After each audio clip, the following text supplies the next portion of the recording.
Okay, so let's just jump right into this. Picture this scenario, because I think everyone who's ever worked in an office has been here. You're in a meeting. Hmm.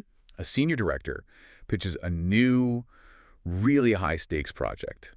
And, the second they finish explaining it, you see the flaw. You see it instantly. Instantly. You have the data. Maybe you've seen this fail before. You just know it's a bad idea. But then you look around the room. Right. And what do you see? You see three key people nodding, smiling, saying, great idea. Right. The director is visibly getting excited by all the positive feedback.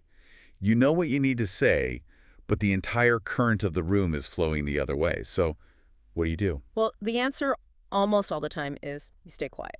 And that choice, that silence, is what we're really digging into today. Because what's so fascinating is that it's not like you were forced. Nobody told you to shut up. No, not at all. You read the room. You did this lightning-fast calculation of let's call it the reputational cost of being that one person who speaks up. The negative person. Exactly. The one who kills the mood. And you optimized, you made the best choice for your own immediate social survival. And that optimization, that's the paradox right there. Because fast forward a few months, the project fails, just like you knew it would. Predictably. And everyone's in the post-mortem meeting saying, gosh, how did we all miss this? Why didn't anyone speak up? But the thing is, back in that moment, staying quiet was the single most rational thing every single person could do for themselves. That's what we're going to unpack. These invisible systems that guide our decisions, that can lead a whole group of smart people to an outcome that nobody actually wanted. Right. And it's a pattern. It's a pattern that shows up everywhere. And that's what's so powerful about this idea. It's not just about meetings. The underlying structure is the same. Anytime your outcome depends on what others do. And what they do depends on what they think you're going to do. It's this perfect loop. A strategic interdependence. Exactly. And you can see it in really, mundane things. Think about the good office snacks or the premium supplies. Oh, they're gone in a week. Gone in a week. And it's so easy to just say, oh, people are greedy. But it's not really about greed, is it? It's about prediction. You're predicting that everyone else is going to stockpile. You know they will. So you have to stockpile just to get your fair share. The collective prediction of scarcity is what actually creates the scarcity. Reasonable people are forced to hoard. It's a total self-fulfilling prophecy. Yeah. And, okay, what about the classic shared kitchen? The dirty break room, yes. Everyone wants a clean kitchen. No one wants to see that sink full of dishes.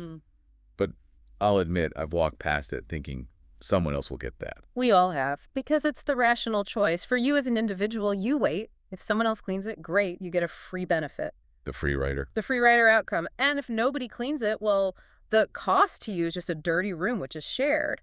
But the second you decide to clean it, you pay 100% of the cost in your time and effort for a benefit that everyone shares.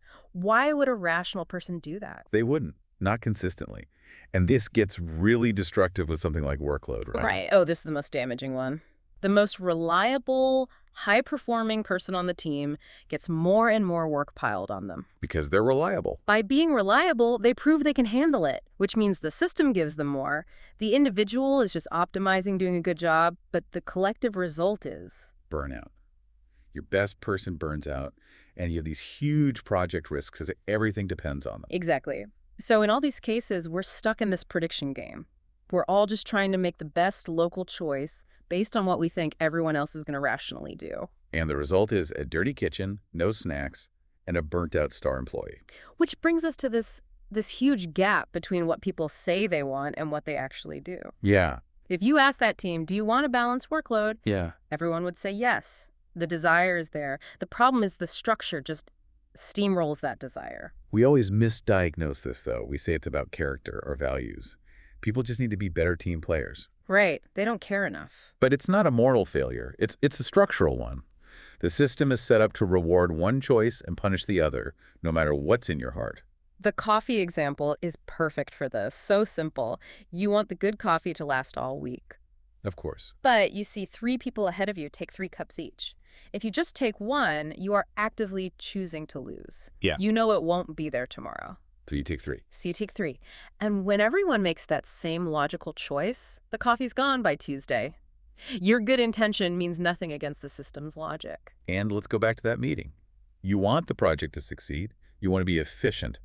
But speaking up isn't just a moment of awkwardness. No, it's a repeated game. That's the key. Every work relationship is a repeated game. That one act of honesty can get you labeled. You become difficult or not a team player for years. And that can cost you promotions, assignments, social capital. The personal risk to you is huge and long-lasting, but the reward for fixing the project, that's spread across the whole company. Your personal slice of that reward is tiny. The risk is individualized, but the reward is socialized. Perfectly put. The system is basically designed to punish that kind of honesty. Or think about onboarding a new hire. Yeah. Every manager wants their new people trained well. The whole organization needs it. But it takes, say, 5 hours of your time this week. That you don't have. And your performance review is based on your individual output in this quarter. The system only sees your metrics.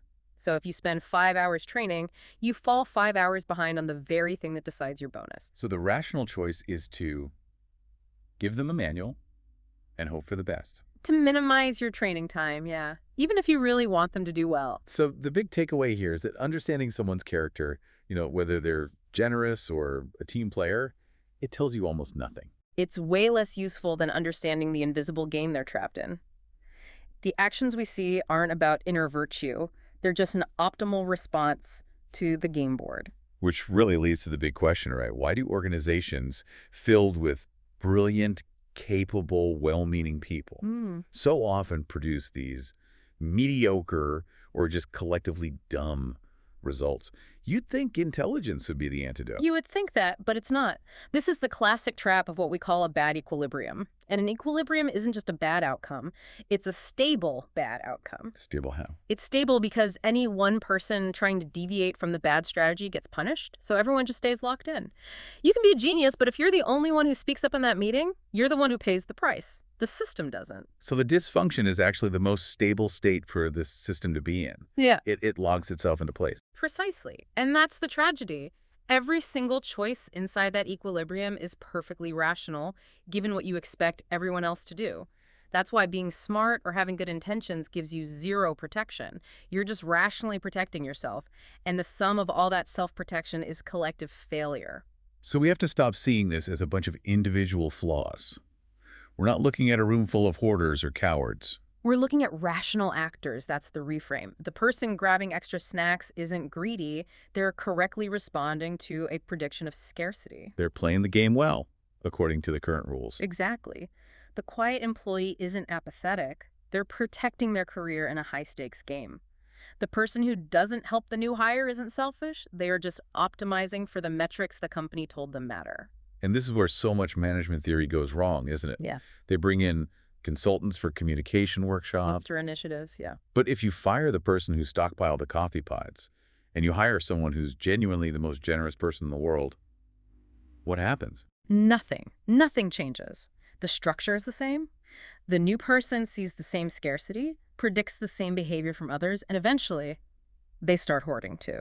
Because you have to. You have to. Yeah. So the only insight that matters is this. You cannot change the player and expect a different outcome. You have to change the game itself. Okay, so let's get into the solutions. If the structure is the problem, then we need to restructure. And this isn't about asking people to be better or care more. No, that never works. You have to change the math. You have to change what the rational choice is. So how do you do that? Let's take the hoarding problem. Okay, so the problem is the free-for-all. The shared closet creates the interdependence. The structural fix is to break it. You give everyone an individual tracked allowance for those premium supplies, a budget. Suddenly, the interdependence is gone. There's nothing for me to hoard from you. Because you have your own pile. You have your own pile. And the hoarding behavior just vanishes. Not because people's character improved, but because the rational choice completely changed. That's so clean. But I can already hear the objections. That's bureaucracy, that's micromanagement. It's too expensive to track. And you answer that by calculating the cost of the bad equilibrium you're in now. What's the real cost of project failure because nobody spoke up? What's the cost of losing your best engineer to burnout every 2 years? The hidden costs. The hidden costs of a broken structure are almost always higher than the administrative cost of fixing it. The status quo is more painful. Okay, let's apply that to the meeting silence. The problem is the reputational cost of being honest. How do you change that structure? You have to find a way to lower or remove that cost. The obvious answer is anonymity. Right, anonymous feedback. But that can be tricky. In a small team, people can often guess who said what. It's true, you might not get perfect anonymity. But even reducing the perceived risk can change everything. You could build in a formal, anonymous pre-mortem process. Before the project even gets greenlit. Exactly. You decouple the feedback from the person, and then you change the rewards. You don't punish honesty, you reward risk finding. Give a bonus to the team for identifying the top 5 risks early on.